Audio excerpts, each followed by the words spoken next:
लापसा में क्रिकेट प्रतियोगिता शुरू। शहीद भगत सिंह ग्रुप द्वारा आयोजित 5वीं क्रिकेट प्रतियोगिता का भाजपा नेता गणेश पालीवाल ने शुभारंभ किया।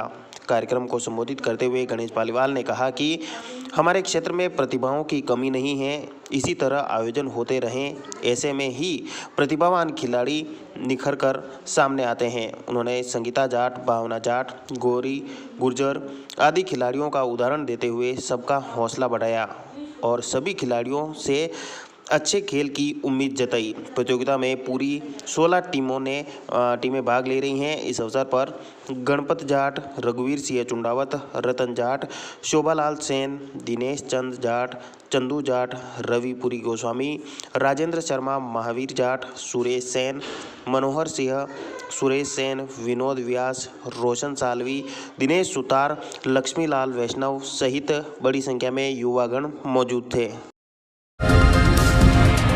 The Maruti Nandan grand Nathdwara स्थित एकमात्र ultra luxurious 5 star hotel. Rajsamand जिले की एकमात्र 5 star hotel the Maruti Nandan grand में भोजन की स्वादिष्ट थाली अब सिर्फ 290 रुपए में।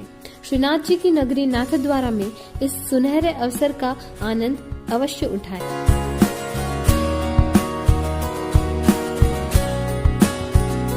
मारुति नंदन ग्रैंड, थिंक नाथद्वारा, थिंक नंदन ग्रैंड। ग्रामीण क्षेत्रों में बिजली की अघोषित कटौती से ग्रामीण परेशान।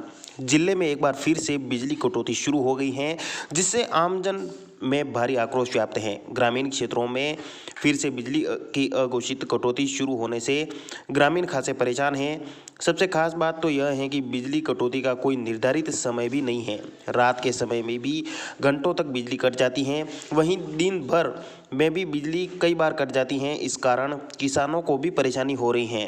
हमारे ग्रामीण क्षेत्र में सांगड़, बागोटा, सापुल, बुढ़ान बिजली कटौती का कोई समय फिक्स नहीं है। सरकार इसको टाइम फिक्स करे और ग्रामीण परेशान हो रहे हैं। कभी भी बिजली काटते रात में, दिन में, इसलिए सरकार से दरगाह है कि समय निर्धारित करे। दिन में खेतों में सिंचाई का समय रहता है, उस दौरान भी कई बार बिजली कटौती हो जाती है। इस कारण किसानों को परेशान होना पड़ता है। वे जीएसएस पर कॉल करते हैं तो जीएसएस से यही जवाब आता है कि बिजली कटौती आगे से की जा रही है और कब आएगी यह हमें भी पता नहीं है। आइए अब जानते हैं ग्रामीण क्षेत्र के युवा क्या कुछ बोले। पिछले कुछ दिनों से सांगड़ कला में और आसपास बागोटा, खड़ों की बागल, बिड़ों की बागल और दमाला में लाइट कटौती हो रही है। इसका मतलब कभी भी इसका समय निर्धारित नहीं किया गया। सुबह शाम, दिन और रात कभी भी कटौती हो सकती है।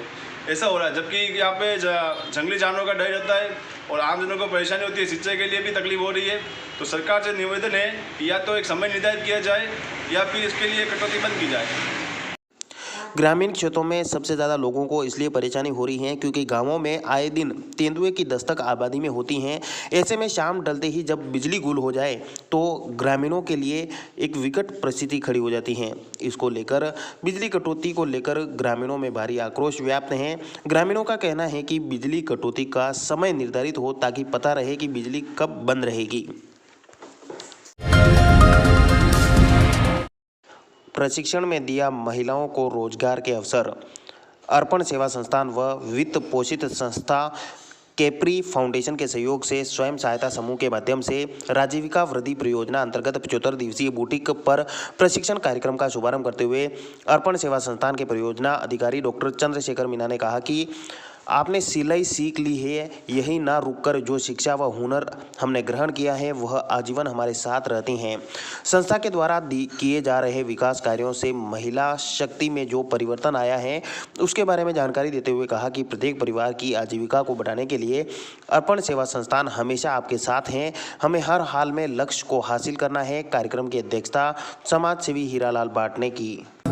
हमारे ग्राम पंचायत कुकड़ा और लसाड़िया में 746 महिलाएं ऐसी है जो खुद अपने आजीविका के माध्यम से कहीं न कहीं कोई एक अमाउंट परिवार में आर्थिक रूप से। एग्रीकल्चर सुपरवाइजर अनीता कुमावत ने कहा कि सिलाई एक ऐसी कला है जिसमें आगे बढ़ने का बहुत स्कोप है। मेहनत करके महिलाएं अपनी अधिक आय प्राप्त कर सकती हैं।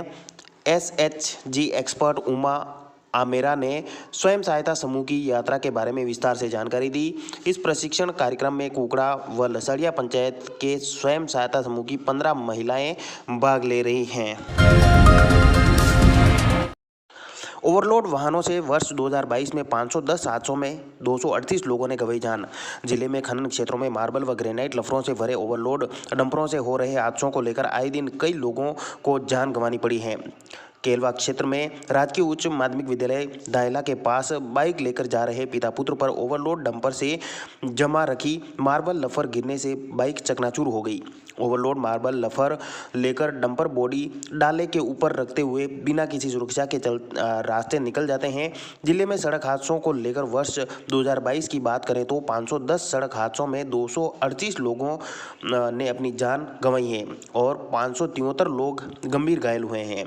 जिले के खनन क्षेत्र थाना केलवा, आमेर, राजनगर, खमनौर व देवगढ़ में ओवरलोड के चलते आए दिन कोई न कोई हादसा होता रहता है। इन क्षेत्रों में खदानें होने के साथ ही यहां से गुजरने वाले वाहन भी क्षमता से 3 गुना ज़्यादा वजन भरकर ले जाते हैं। 15 टन पासिंग डंपर 40 से 50 टन वजन भरकर ले जाते हैं, लेकिन जिम्मेदार कार्रवाई नहीं कर रहे हैं। राजस्थान में आए दिन ओवरलोडिंग से हादसे बढ़ रहे हैं। या तो प्रशासन को ध्यान देना चाहिए कि ओवरलोड काफ़ी गाड़ियाँ चल रही है, जिससे रोड भी टूट रहा है और कई लोग नीचे गिर रहे हैं, कहीं हादसे हो रहे हैं, कहीं कुछ हो रहा है।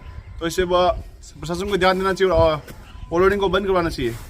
जिले में मार्बल, ग्रेनाइट और फेल्सपार की खदान क्षेत्रों में ओवरलोड वाहनों के कारण आए दिन कोई न कोई हादसा होता रहता है। 16 टन पासिंग डंपर क्षमता से 3 गुना वजन, करीब 40 से 50 टन वजन मार्बल लफड़े और ब्लॉक के साथ ट्रैक्टर भी 3 टन की बजाय 10 से 12 टन भरकर ले जाते हैं। मार्बल कटर व्यापारियों ने स्वयं के डंपर लगाते हुए खदान क्षेत्र में 40 से 55 टन वजन भरकर ले जाते हैं। इस कारण आए दिन कोई न कोई हादसा होता रहता है। इस कारण हादसों पर अंकुश नहीं लग पा रहा है।